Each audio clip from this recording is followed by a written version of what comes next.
कधी विचार केलाय का की आयुष्यातले मोठे धडे कधी-कधी अगदी साध्या, सोप्या आणि जुन्या विचारांमध्ये दडलेले असतात? चला, आज अशाच एका विचाराचा अर्थ समजून घेऊया, जो आपल्याला आपल्या ध्येयांच्या खूप जवळ घेऊन जाऊ शकतो.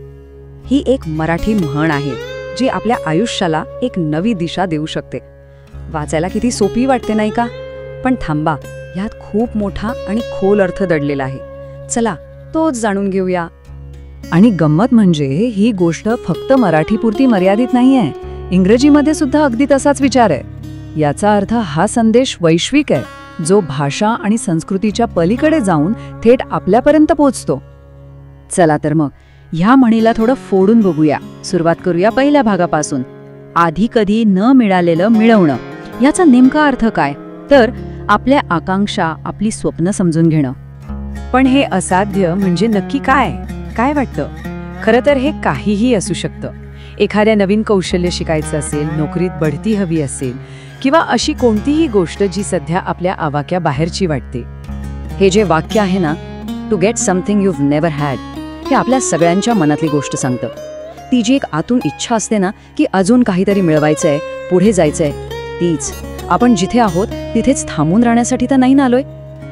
अच्छा, मग एक प्रश्न उभा राहतो. इच्छा तर आहे, मग आपण ती ध्येय का नाही गाठू शकत? अडतं कुठे नेमकं? चला, याचं उत्तर शोधूया. इथे गंमत बघा. आपण रोज जे करतो, जे आपल्याला माहिती आहे, तेच करत राहतो आणि मग आश्चर्य वाटून घेतो की निकाल वेगळा का नाही मिळत. हे म्हणजे एकाच रस्त्यावर चालून वेगळ्या ठिकाणी पोहोचायची अपेक्षा करण्यासारखं आहे. एक चक्र आहे ज्यात आपण अडकून पडतो. आणि या चक्राला, या जागेला मानसशास्त्रात एक भारी नाव आहे, कम्फर्ट झोन. नाव किती छान आहे बघा, कम्फर्ट.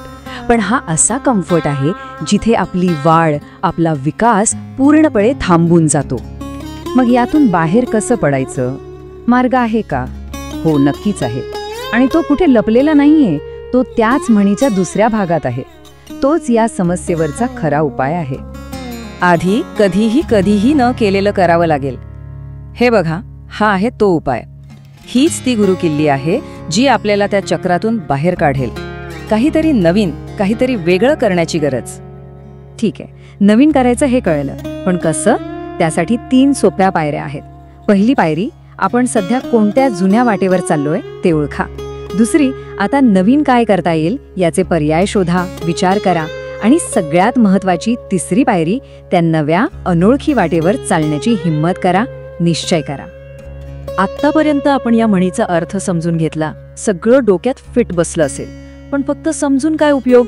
आता वेळ आहे ती प्रत्यक्षात आणण्याची, या ज्ञानाला कृतीची जोड देण्याची.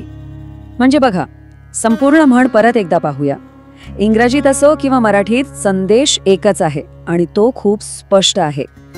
जर आपल्याला असं काहीतरी हवंय जे आजपर्यंत कधीच मिळालं नाही, तर आपल्याला असं काहीतरी करावं लागेल जे आपण आजपर्यंत कधीच केलेलं नाही. इतकं सोपं आहे. तर मग आजपासूनच सुरुवात करूया का? विचार करा, आज अशी कोणती फक्त एक नवीन गोष्ट करता येईल. अगदी छोटीशी असू दे. एक वेगळा विचार, एक वेगळा निर्णय, एक छोटीशी कृती.